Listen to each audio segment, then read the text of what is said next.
this case means for Alabamians is it means fair representation. So because our legislator decided to pack all Black voters into one congressional district, that meant that they were basically cutting off Black communities' needs who were not going to have a fair chance at fair representation. So that's what that means for Alabamians. And alongside of that fair representation, there are certain things that are prevented from happening, like funding and support that are needed for these communities, such as hospitals, libraries, schools. The list goes on and on about the needs of everyday Alabamians, specifically everyday Black Alabamians. And what this case means for me personally, I'm in the same situation. It means fair representation for my community. One thing that I can definitely say is when we are not at the table, we're being served on the menu. And I'm so glad that the Supreme Court has given us a seat at the table and that we are no longer on the menu and that we are justified in having our 2 congressional districts. And so that's what it means for me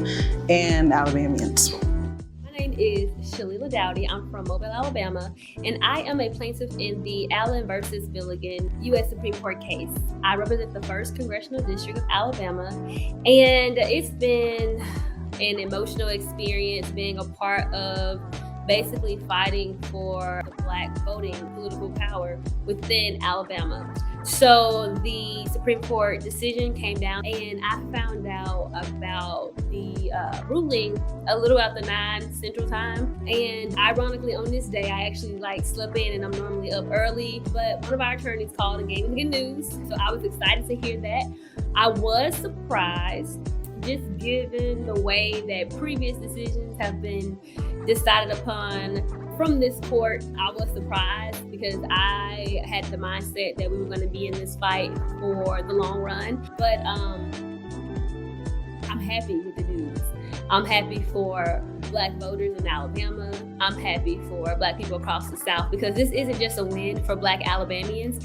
It's a win for Black people across the South. It's been centered basically on the fight for fair maps. We've had a lot of power on the line, and this is about fair and proper representation and about protecting democracy and what our nation truly stands for. So it's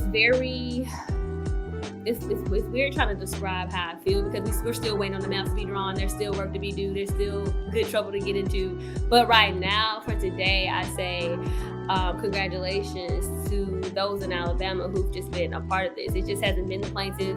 There's been other entities sharing our story, the attorneys from the Legal Defense Fund. So it's been a team effort. It's great to see Alabama once again continuously leading the fight for voting rights and knowing that this case will set precedents for other Black people across the South to achieve the fair maps that they deserve. So I think this is a great win for the state of Alabama.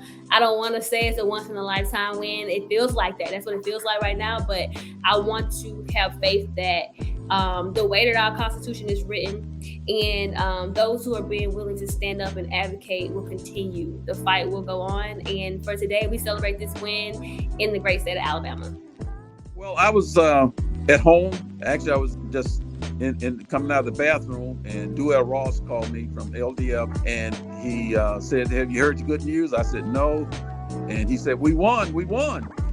I was elated to hear that. And so immediately I turned on the news and started looking on the internet, trying to figure out, what it meant. And I asked him also, did we win? Did we just kind of sort of win? And he said, no, we won, so I was glad to hear that, him to say we won. And so it's a clear ruling that they affirmed the decision of the lower courts. And so that means it's a big win for us.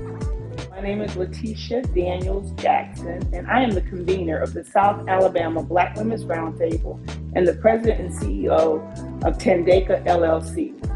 And when I heard the ruling today, I went, oh! I was so excited. I actually was awakened to a call to tell me that we had won. My phone had just been going off. I had it still on silent from the night before. And I kept wondering, why is my phone just buzzing like this?